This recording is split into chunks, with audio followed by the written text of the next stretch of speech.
So welcome back, everyone, and engaging sort of discussion amongst the groups. I trust you all found that of interest and value. So what we're going to do now is give the feedback from the groups. So David, can you give us David, you got somebody from your team to give us perspective back from blended finance and the benefits, or whatever you talk about? I think we really had a pretty good discussion about primarily grant funding. I mean, there are, of course, there are other forms of non-dilutive funding, NRE funding, for example.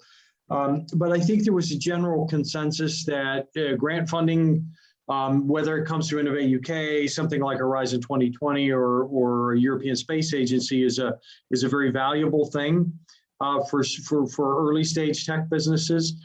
However, if it's not properly aligned with the strategy of the business, sometimes what you can get is maybe inexperienced or early stage people who are chasing grant funding just for funding purpose and not really trying to keep it properly aligned with the strategy of the company, or most importantly, really the market, right? So we had some discussions about, not only do you have a technology readiness level that you're trying to advance and a manufacturing readiness level that you're trying to advance, but one of the things that Les brought up is like how well are you aligned with the market, right? So how ready are you for commercialization?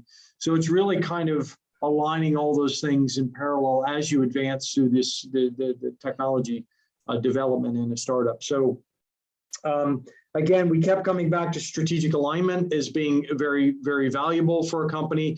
Commercial engagement. There was some discussion around maybe we should have some types of grants which you can actually raise a lot more money if you can prove that that you have serious commercial engagement. I mean, and I think towards the end, I think Les might have a really groundbreaking idea there, essentially kind of EIS corporate tax. I call it EIS for corporates, Les, is what I wrote there. The idea of giving, maybe corporates some incentives, tax incentives for engaging with SMEs to try to develop. Now, of course, one of the downsides of corporate engagement, and this was touched on the earlier discussion, is about intellectual property. Who owns it? Who controls it?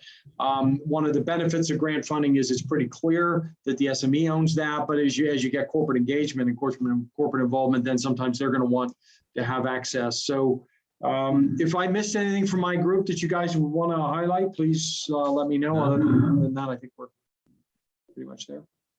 No, well summarized, David. Just a bit building on your point there about IP, actually. David, there's a venture that I'm working at the moment called Circular, which was spin out of BP, and the BP corporate venturing unit, and that unit have built up this IP.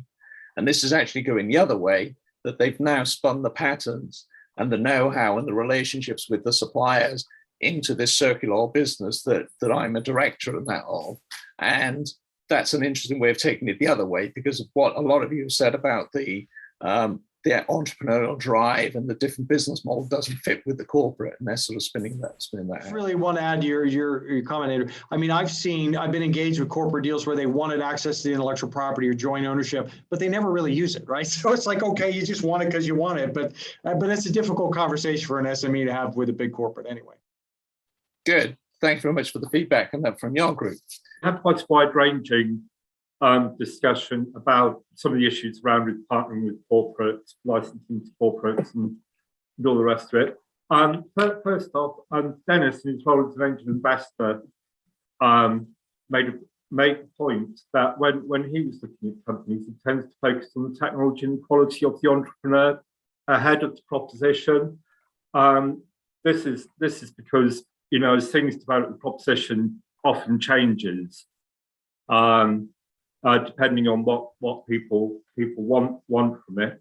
Ravi and his battery company, he's been talking to corporates and said, it's really important to understand what the customers of the corporates you're talking to, or the OEMs you're talking to, want from those businesses as well. By understanding the customers as it were, in a much stronger position to meet real world market needs and demands and so on.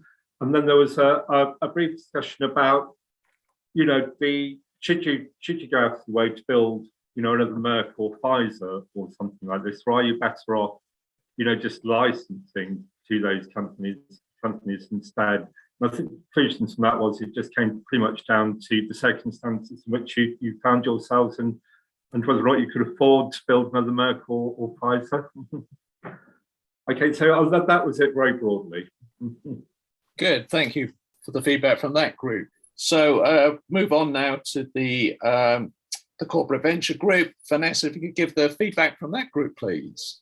Yeah, sure. The first challenge that the group has raised is about the fact that it's really difficult to find a partner, especially when there's a friction between the objectives of the company, the startup itself, and even if it's a corporate venture or if it's an industrial partner, there has to be some kind of alignment in their objectives. Otherwise, if there's a friction, usually these partnerships, they tend not to work out.